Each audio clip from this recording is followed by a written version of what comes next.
क्या आपने कभी सोचा है कि संपूर्ण ब्रह्मांड के स्वामी भगवान विष्णु को एक छोटे से ब्राह्मण बालक का रूप धारण करने की क्यों आवश्यकता पड़ी? क्या केवल 3 पग भूमि मांगने के लिए भगवान स्वयं पृथ्वी पर आए थे, या फिर इसके पीछे एक ऐसा रहस्य है जिसने अहंकार, भक्ति और धर्म की परिभाषा ही बदल दी? आज हम जानेंगे कि भगवान विष्णु के 5वें अवतार वामन अवतार की अद्भुत कथा और उसका गहरा आध्यात्मिक संदेश। पौराणिक कथाओं के अनुसार राजा महाबली एक पराक्रमी, दानी और धर्मपरायण राजा थे। उन्होंने अपने पराक्रम से तीनों लोगों पर अधिकार स्थापित कर लिया था। उनकी प्रजा बहुत सुखी थी। वे दान देने में अतुल्य थे, लेकिन समय के साथ उनके भीतर एक सूक्ष्म अहंकार जन्म लेने लगा कि अब उनसे बड़ा कोई नहीं। देवताओं ने अपनी शक्ति और स्वर्ग लोक खो दिया। तब सभी देवता भगवान विष्णु की शरण में पहुँचे। दूसरी ओर महर्षि कश्यप की पत्नी अदिति ने देवताओं के कल्याण के लिए कठोर तपस्या की। उनकी भक्ति से प्रसन्न होकर भगवान विष्णु ने वचन दिया कि वे उनके पुत्र के रूप में जन्म लेकर धर्म की पुनः स्थापना करेंगे। समय आने पर भगवान विष्णु ने एक तेजस्वी, सुंदर और छोटे ब्राह्मण का बालक का रूप लेकर जन्म लिया। यही थे भगवान वामन। उधर राजा महाबली एक विशाल यज्ञ कर रहे थे। घोषणा थी कि जो भी याचक आएगा उसे इच्छा अनुसार दान मिलेगा। उसी समय वामन भगवान यज्ञशाला पहुँचे। उनके तेज को देखकर सभी ऋषि मुनि और स्वयं राजा महाबली भी सम्मान से खड़े हो गए।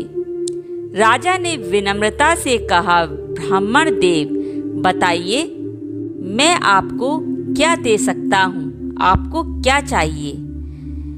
वामन भगवान मुस्कुराए और बोले, राजन, मुझे 3 पग भूमि चाहिए। सभा में उपस्थित सभी लोग आश्चर्यचकित रह गए। इतना बड़ा दानी राजा और इतनी छोटी मांग। लेकिन राजा महाबली के गुरु शुक्राचार्य ने तुरंत पहचान लिया कि यह कोई साधारण बालक नहीं, बल्कि स्वयं भगवान विष्णु हैं। उन्होंने राजा को सावधान करते हुए कहा कि यदि तुमने यह दान दे दिया तो सब कुछ खो दोगे। परंतु महाबली ने उत्तर दिया, यदि स्वयं भगवान मेरे द्वार पर याचक बनकर आए हैं तो इससे बड़ा सौभाग्य क्या हो सकता है मेरे लिए। मैं अपना वचन कभी नहीं तोड़ूंगा। जैसे ही दान का संकल्प पूरा हुआ, उसी क्षण छोटा सा वामन विराट रूप प्रकट हो गया। उनका स्वरूप इतना विशाल हो गया कि पृथ्वी, आकाश और दिशाएं भी छोटी पड़ गईं। पहले कदम में उन्होंने पूरी पृथ्वी नाप ली।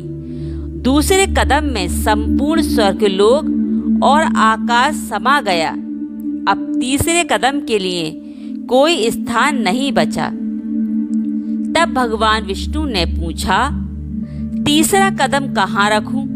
राजा महाबली ने बिना किसी भय के अपना सिर झुका दिया और कहा, प्रभु, अब मेरे पास मैं स्वयं ही बचा हूँ। अपना तीसरा चरण मेरे सिर पर रख दीजिए। भगवान विष्णु ने तीसरा कदम राजा के सिर पर रख दिया और उन्हें पाताल लोक का अधिपति बना दिया।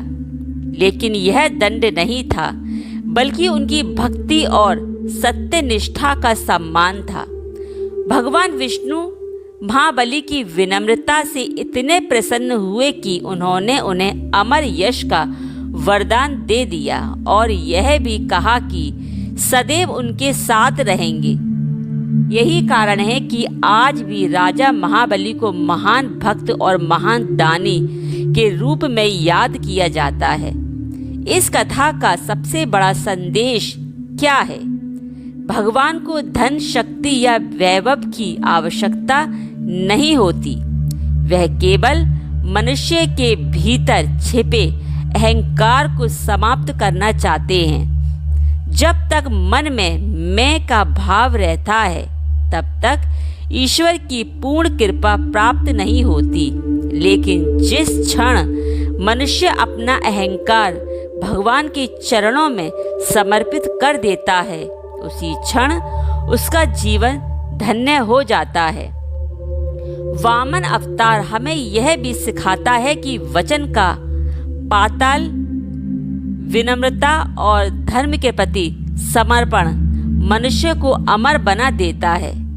राजा महाबली ने अपना सब कुछ खोकर भी संसार का सबसे बड़ा सम्मान प्राप्त किया। तो अगली बार जब आप भगवान विष्णु के वामन अवतार का स्मरण करें तो केवल 3 कदमों की कथा मत याद कीजिएगा।